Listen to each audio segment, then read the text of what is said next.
When she finally found me, she came into our support group. She started volunteering. She became my assistant. She became my best friend. But Polly had an autoimmune disease that attacked her liver. Mm-hmm. And we fought. And she never drank. Oh, not a drip, not a drop. No, her family was raging alcoholics, and she never touched a drop of alcohol.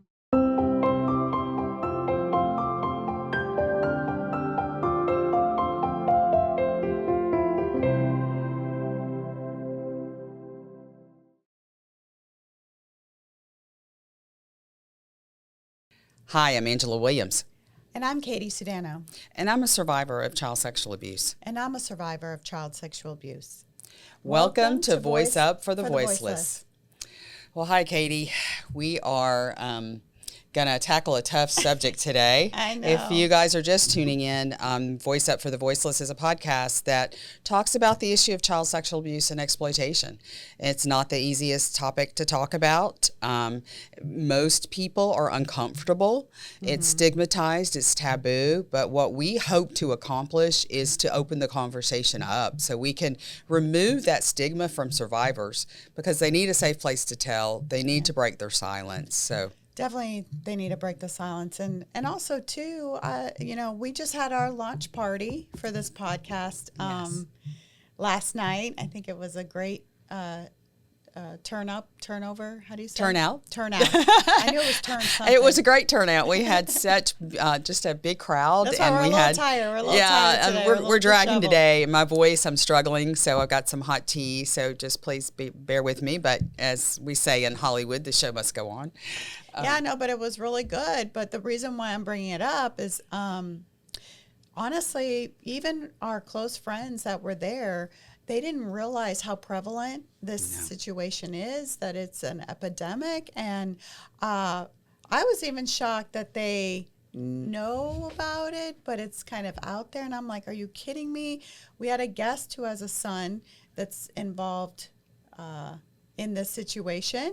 And I think you spoke to him too, right? They said that they found some children who were held up in a hotel, and that the oldest of these children, 30-something children, was like 10 years old. And it happened in Marietta. In Marietta, huge brand name hotel. We won't mention it for liability reasons, but a huge hotel had 30-plus children. The oldest child was 10 years old, and they were being trafficked. I know, and so that just it breaks my heart in two. And I know Sound of Freedom got a lot of buzz when it was out, but it's silenced now, like it's gone. But we saw the Sound of Freedom, and my heart kind of broke because it left people thinking, oh, it's a problem in a different country, and I'm telling you, it's on your street. Yeah. I am telling you, it is right here. Yeah. In fact, he even offered, hopefully this person's son be will a guest. Be on. Yeah. And he'll talk about it from firsthand experience. And that's going to be an incredible show and an incredible opportunity for people to realize that this happens, and it happens so often, and it happens in our own backyard, which is really sad. It's really sad, and it happens in people's homes. I had a case this week where an 11-year-old is being groomed by a 37-year-old.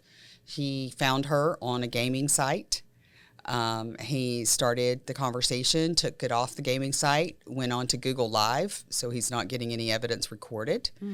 Has exposed himself, had her do various things on camera, and 11 years old. She's 11. And he's a sex offender living in a halfway house conducting this. So I get calls every day, guys. I get calls constantly that it's got to stop. We can't talk about it enough for people who came. Bless them that they hopefully will share that conversation with someone today to let them know. They say at the airport, if you see something, say something. And not a lot of people want to say anything. And I want to say, not just in the airport, in our church, and in our neighborhood, in school. Anywhere that you get that feeling of, that doesn't look right, or that doesn't sound right. And, one of my big things is we're not asking our children, we're not asking them, do you feel safe? Is there someone that makes you feel uncomfortable? Yeah. Is there someone that's asked you to show their private parts, or you show your private part. Like, we need to have those really tough conversations. Yeah, I was speaking to a friend of mine the other day. I'm trying to remember who it was. I know we speak to so many people, but he was telling me that he was at the airport, and he actually, I remember who it was, Dr. Scott. He was at the airport, and he saw something that was highly unusual. He actually went to a police officer in the airport and said something, and the result was, positive, fortunately, and the girl was being trafficked right here in Atlanta. Oh, my goodness. Yeah, so he saved a child, and he doesn't think he's a hero or he did a big deal, and I'm like, absolutely, he's our hero. You did. We need to have him on, because that's to give someone else courage that. Yeah, because he's like, of course I would have done it. Even if I was wrong, at least I was wrong. But unfortunately, he said I was, unfortunately, I was right, and he feels like he saved the girl. So, Katie, today I think we wanted to tackle the subject of just sickness for survivors, just being sick, physical ailments, physical illnesses. We can look at the CDC report, the ACE, the Adverse Childhood Experiences Study. So this is all documented. This is research. You can just Google ACE. But survivors of child sexual abuse have a higher rate of heart disease, of high blood pressure, immune disorders, autoimmune diseases, all types of course, substance abuse plays into that, making you unhealthy when you get addicted, emotional, psychological problems. So, and keeping the secret of child sexual abuse is a heavy weight to carry every day for survivors. So that secret makes you sick. Yeah. The average age of disclosure is 53. Some people carry this secret to their grave. So that stress of makes us, we carry that in our bodies. And I say sometimes it takes the energy. It's almost like 24/7 you're holding a beach ball underwater. Yeah. And the sexual abuse I know has made me sick. I started when in my early 20s. I had an ear infection constantly. They never could figure out the antibiotic to give me, because when they cultured the bacteria, they couldn't figure out what the infection. Yeah, that's crazy.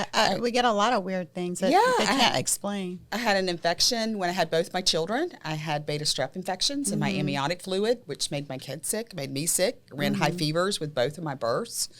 I've had MRSA. There again, an infection that they couldn't get under control. I had to be hospitalized for a couple of weeks with, they finally got a cocktail of antibiotics that got that under control.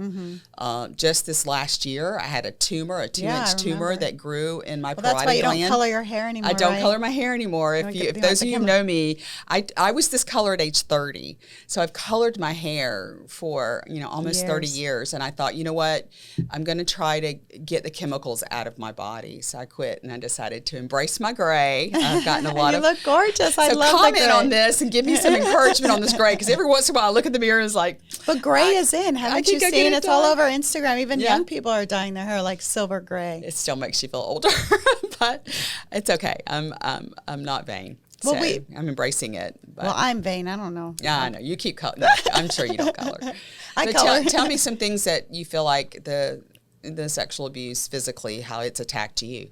Well, I was always sensitive in my stomach. I've always had stomach issues, and I think that kind of goes with anxiety too. You know how people who are anxious will kind of get a stomach ache, or if I'm having to do something, I'll get a little stomach ache or something. But now I've recognized where that comes from. But it's weird. Every ailment that I've had was always centered around, I guess I'm going to go there. Go there. My uterus, my stomach area. I've had breast issues where they've had to, do the, what are those things called where they do the biopsy? Yeah, biopsy. For the breast. And, it's always benign. I had tumors. I was riddled with tumors. That's why I had a hysterectomy. I've had tumors. I've had cysts and one behind my ear, which really was a sign. They weren't related, but this started to grow the one behind my ear, and that's when they did the CT scan and found the tumor. The other one. In my parotid gland. Mm-hmm. But But that was fortunate though that they found it. Oh, so fortunate. It was so fortunate that it was benign. There are other people that I know have had the same thing, that it's malignant, and they've gone on a course of chemo and radiation. So I feel very blessed. It was a hard surgery. I bet. But I have to constantly, and you were saying centered around here. Always there, yeah. The bathroom was a place that I would get assaulted. Me so too, I would in the stop. bathtub. I would hold and not go to the bathroom. So I constantly deal with, and this isn't, we're being real, guys, constipation. And I have to constantly deal with that. Yeah. Because it's not Yeah, good I had not the to be gamut. regular. Like I have a food issue. My good friends know that I don't like to cook. I don't like to buy food. I know that about her. I just don't like to touch the food. My abuser used food to control me. So I never correlated that until I went to your to the retreat. That was a thing for me. And then it went even further, that now that I'm in therapy, my coach, we were talking about that, and we made some correlations with the abuse and how I was controlled with food. So I was anorexic. I got over that, and I, eat well now. I have touched chicken since, so I'm proud of myself. I used to wear gloves up to here, up to my, shoulder to touch the chicken. I feel bad because I have 5 kids, and it's like, how did you feed them? But we managed. And, but as I started healing from the stomach issues, the food issues, and the weird stuff like that, I started noticing that those issues started dissipating. And of course, I did so much mental, emotional, and physical healing to get over those things. Well, you make a great point, because so many survivors deal with eating disorders. For a season, I was bulimic. Yeah, I was starved as a child, so I would stuff my face, and feel like gorged, and then just, throw up. And that's another type, being bulimic, is along, the anorexic, just a unhealthy relationship with food. I had we have so many things in common with our story, but my stepfather, after the abuse, would take me for a milkshake or give me candy. Yeah. So I had this weird, so I had this weird sugar, even addiction. But at age 16, I was a cute little girl, and I didn't want the wolf whistles. I didn't want a man looking at me. So I intentionally set out to gain weight. I ate, and within probably a couple of months had gained 40 to 60 pounds. Yeah. I went from 120 to somewhere around 165, 170. That's part of shame too. Yeah, you don't want to be looked that layer, at. Yeah, the layer. That layer protection. of comfort. Yeah. So I'm happy to say that I started on a weight loss journey last June. And I am currently down 70 pounds. I know. So I'm so excited. I bought my first pair of 8s since high school. But most importantly, you feel healthier. I feel healthy, and you feel better. It doesn't matter what size you are. Yeah. It doesn't matter if you're 170 or 220. If you feel healthy. Yeah. I wasn't healthy because my joints started to hurt. My hip was hurting. I'd never had pain in my hip. My hip was hurting. So I started my weight loss journey at 220 pounds, which at my height was not a healthy weight. Yeah. I had a body mass, body fat mass. What is that? BMI. Body mass index. Yep. Of in the 40s. Yeah. So that wasn't Believe healthy. it or not, I was there too. Yeah, I know. You know what scared me is... Well, you went through depression. When you went through your depression, you put on weight. I did, and it was also, I was always very conservative. I didn't like to show off my body too much, even though everyone encouraged me to, because I was always slender and athletic.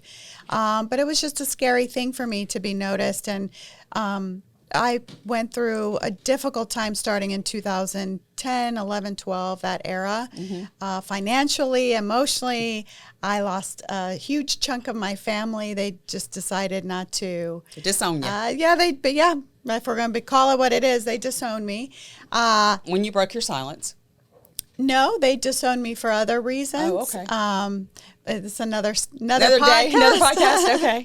Well, then they disowned me double, I guess, when the book came out in 2020. Yeah. But I think it was a God thing. God needed to show me who they really were, and to show me who were the people around me that supported my health journey, my healing journey, and my eating journey. So that's a good point you make. I just want to camp out here for a second. So for our listeners, if you are a survivor, you really need to take inventory of the people around you. And if they're either pulling you up or they're dragging you down. And But it's hard to see. That's it is the hard problem. to see. Yeah. I agree. But those unhealthy conversations, those unhealthy feelings, It's the an angst. It's an ick and an feeling when you angst. walk away and you're like, yeah. You have to pay it's not attention like to those. you cut them totally out if you don't want to, but you can have some stronger boundaries. And I think we don't give ourselves permission to say, this conversation is not healthy for me. Well, when did we ever have permission for anything? We were never in control. You're right, girl. So to take the control, that control back is really hard, and it takes a lot of courage. I mean, for me to tell an elder, please don't do that, or don't talk about that. I get it. I'll bring in a personal story. One of my, my mother's husband, he was introduced to me as Pietro, which is his Italian name, his English name is Peter. I was glad that he was introduced to that, because my abuser for 10 years, his name was Peter. So my mom married two Peters. Two Peters. How crazy is that? I know, it's a little crazy. But I was grateful that he was, a Pietro instead of a Peter. And then years down the road, I'll never forget this. We were outside and he said, he's like, you should just call me by my real name, Peter. And I'm like, well, but you're Pietro to me now. Like, it's like my friend Jonathan, who's here.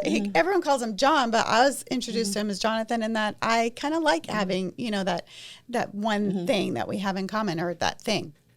And so anyways, I looked at him, and I must have gotten triggered, because normally I would never talk to anybody older than me like this. But I was like, do you really want me to call you Peter? Like, something else came out, and I was just like, if you want me to call you Peter, I'm going to remember every single time that the other Peter, blah, blah, blah, blah. And I think he was a little shocked, because I had never spoken to him that way. And I felt really bad. I felt really guilty. But then I was like, I walked away and I said, no, you know what? If they don't hear me nice, they're going to hear me strong. I wasn't disrespectful or anything, but I was strong. You got your voice. I did. You got your voice. And that's what this podcast is about, is helping survivors get their voice. Because if you're holding on to that secret, I'm just begging you to please find somebody that you can trust, that you can tell the secret. Because call me. My phone number's everywhere. You can call me if you need someone to tell. And I've walked through... At this point, I've been doing this work for over 20 years, so thousands of disclosures. Most of them were first-time disclosures. I remember one time at a retreat, I had a survivor, a guest, that I stayed up from 10 a.m. until 5 a.m. the next morning. She had probably 50 abusers in her childhood, 50 different. And she had never told anybody, so she needed to unpack and unwind and unload. And just have someone listen. She was an expat, so she lived in the Middle East. She was what? An expatriate. Her family lived in the Middle East. Her dad was a big oil tycoon. So they lived in the Middle East, and her mother was very sick, so she'd have to go to market every day to get the food for the day. That's how they, foreign countries, they have market and they don't really shop like we shop. But on her trip there and on her trip back, she would have her siblings with her, and she would try to protect her siblings, and they would sexually assault her instead of her siblings. And then there were family members, and there were other members. But I'm just telling you, I've heard everything, the darkest of the dark, the most horrific. Please break your silence, because that's when the healing can begin. If you're carrying that secret, the secrets make us sick. Yeah, they really do. My sweet friend Polly, oh my goodness, I miss her so much. She would be so proud. She actually bought me it was very prophetic. She bought me a car tag somewhere around 2014. I know, I've got the chills already because I know the story. And the car tag says "Voice Up." And Polly found me when she was 40-ish, about 40, had gone to churches trying to find help, had tried to find support groups, had tried to tell. It was a family member, so there again, she had kept the secret, never told anyone. When she finally found me, she came into our support group. She started volunteering. She became my assistant. She became my best friend. But Polly had an autoimmune disease that attacked her liver. And we fought. And she never drank. Oh, not a drip, not a drop. No, her family was raging alcoholics, and she never touched a drop of alcohol. But she worked in Voice today, and she came to me one time, and she goes, the doctors say I have 6 months to live. I said, Polly, we bind that in the name of Jesus. The doctors don't know your lifespan. Only God knows your lifespan. So we're going to bind that. And we started on a health regimen to restore her liver. We started on cold laser. We did wheatgrass. We did Udo's oil. We did all the things. And Polly lived a good 10 years. Beyond that, 6 months death sentence that they had given her, and did the most amazing work. She worked with me at the Capitol to get the laws changed on the statute of limitations. Awesome. She went to every conference. She packed the cart. She unpacked the cart. She traveled with me on our media interviews. Polly was an angel sent to me, and I will miss her every day. Every day I'll miss her, but she died 2 years ago. The liver failure caught up with her. But I'm telling you that to say that don't wait till you're 40, 50, 60. I had an 80-year-old one time that called me, and there again saw me on an interview and gave me a call and said, I have to tell you before I die. I have to tell you what's happened to me. Yeah. And just releasing it, just the freedom in releasing it. We have in studio today a sweet young survivor that came to one of our retreats when she was 12, and she's 20 now, and I'm so excited to have her in the studio. But to get your healing early, to get that peace early, to not have to carry that wound, because it does. It affects you physically, emotionally, mentally. It Secrets make you sick, for sure. I was told that years ago, and they said, even a doctor, which I was surprised, he's like, it seems like your abuse is manifesting physically. And he told me I needed to heal. And I'm like, who are you? You're my OBGYN. Shut up. I'm like, I don't want to hear that. Just fix me. But I wasn't in that mind space to even wrap my head around that. Healing is a journey, and all you have to do is, and I think breaking the silence is the first step to that journey. So take that first step, and then the next step will be easier. That first step of breaking your silence is the hardest step you're going to take. Yeah, for sure. It's the hardest. And the what ifs. What is my family going to think? What is my mom going to think? What is my dad going to think? We are so consumed with what other people are going to think and how they're going to react, versus what we need to heal. Yeah. So I just want to give our viewers, the survivors out there, the freedom to just take that one step. And what you have built up in your head may not be the way it plays out. You may get arms wrapped around you, and you may get the compassion and the comfort and the understanding that you don't even know that's there, that they want to give you. So I'm encouraging you guys, please. I've done this work for so long. Please break your silence. And just reach out. And also, too, I will put a link down below in the video. There are resources. Please reach out. Grab my book. Well, I'll tout your book and you tout my book. Okay. Katie and I are very honest and vulnerable in our book. So Truth Gives Strength to Wings. It doesn't just deal with Katie's child sexual abuse. It deals with her journey of just survival. Oh, my goodness. This is such a wonderful book. And I always say it's got to be a movie one day. I know. Well, in your book, From Sorrows to Sapphires, which is something that you said before, it came out of a Bible verse, which was really meaning to you. And this changed my life. Oh, wow. And it did, because it gave me the courage to say, you know what, it's okay to talk about it, even the details. Yeah.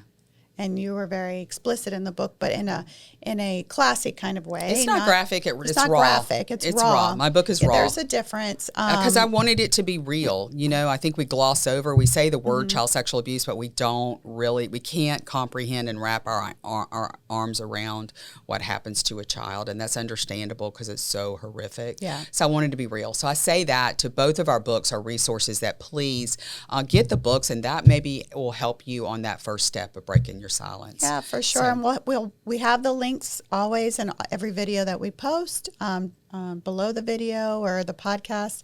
And also, too, I wanted to mention Dr. Nick, my husband, he is a chiropractor. He's also a functional medicine doctor. We do a lot of practices in our office that help people holistically with things that are kind of bizarre that doctors don't really know what to do with. So on that note, the link down below, reach out to us and use the code VOICEUP, and we will give you a special gift if we do telemedicine as well. So. Awesome. Yeah. Fantastic. Yeah. And then just one more thing, you can also get Pathway to Healing as a free download on voiceupforyou.com. So we have tons of resources. We're here. We are here personally to hold your hand, but we also have things that you can get anonymously to help you. We're just so glad you tuned in today. We ask that you please like, share, because we have to break the silence and comment together. We are the ones that comment. We will respond. Yeah. There's no big corporation behind us. It's us. We don't have anyone answering questions, so you'll definitely get our responses. Yeah, and if you want to support this podcast, we're seeking corporate sponsors and seeking donors. You know, it takes money to keep the ball rolling. So if you want to reach out and help us, just please do. And we're so grateful to Mesmerize Media, our producers and editors who have made this possible. And so we're so grateful that you tuned in.